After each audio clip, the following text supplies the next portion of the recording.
Hello, I'm Sherry Tucker Henderson, and I am a member of the LGBT community. I've always known that I was attracted to girls as a young girl and then to women as I grew up. However, in high school, it was all about boys, and you had to date boys and pretend you wanted to get married and have children, and so that's what I did. I married my high school sweetheart when I was 18 years old, and then divorced when I was 21, almost 22. And the first person that I was attracted to after that divorce or separation was a young woman, an older student there on campus. She was delightful. We studied together, we went to movies together, we attended campus activities. I even thought about kissing her and decided not to, would not broach the subject with her.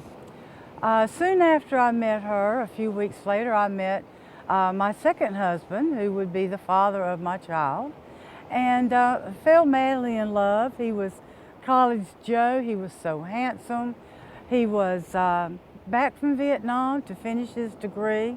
He was every girl's dream. He was just the prince on the horse, so to speak.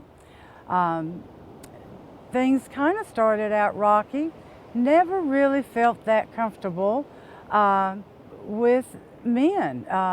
As I look back on it now, I was so much more comfortable establishing friendships with women. But nevertheless, society said I must marry, I must have children, must have a husband to have children, so that's what I did.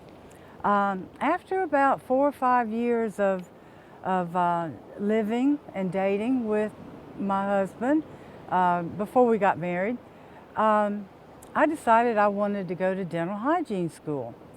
After 4 or 5 years of dating and living with Jim, I was beginning to wonder if we had a future together. So I knew that I had to have some type of a career. So I decided dental hygiene was a love, and I could be a public dental hygienist and teach all these kids in elementary school how to brush their teeth and take care of their mouth, and so they would be healthy children. So against his best wishes, I enrolled, and he went off to another town to work, and we maintained a relationship at a distance. I met a woman there while in dental hygiene school. Fell madly in love with this woman. Never felt this way about anyone in my entire life, not even Jim. And again, never even tried to hold her hand, never broached the subject with her, would not touch the whole subject. So needless to say, Jim and I got married, and I was about 27 when we got married. I was 29 when our daughter was born, and I was 7 months pregnant when he and I separated. We had done everything wrong. I had done everything wrong. We separated. So it was at that time that I reached out to God. I said, God, if you are who you say you are, and if you are who people say you are, help me, God, because I've made a mess of my life. I need you now like I've never needed you before. Please, God, help me. I was on my knees begging God to help me.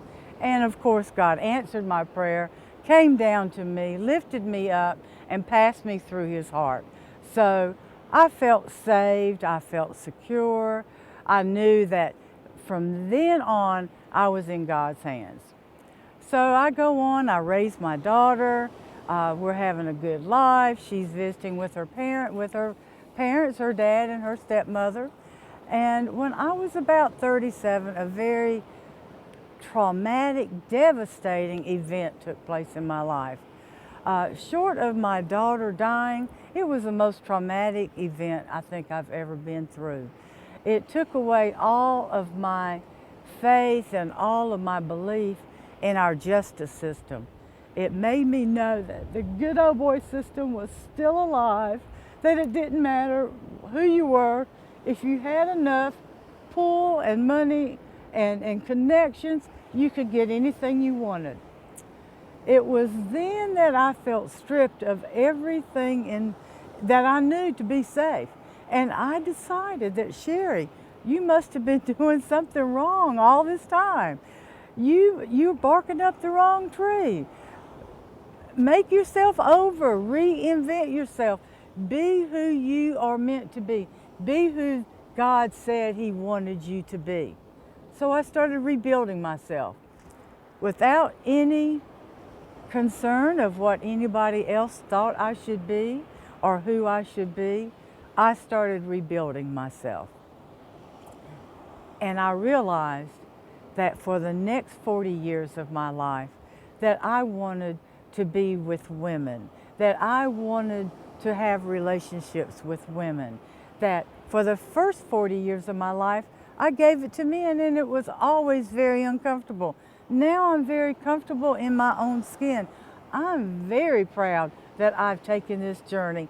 I invite everyone to take a journey into their life. Share your story at sageusa.org/Sage Story.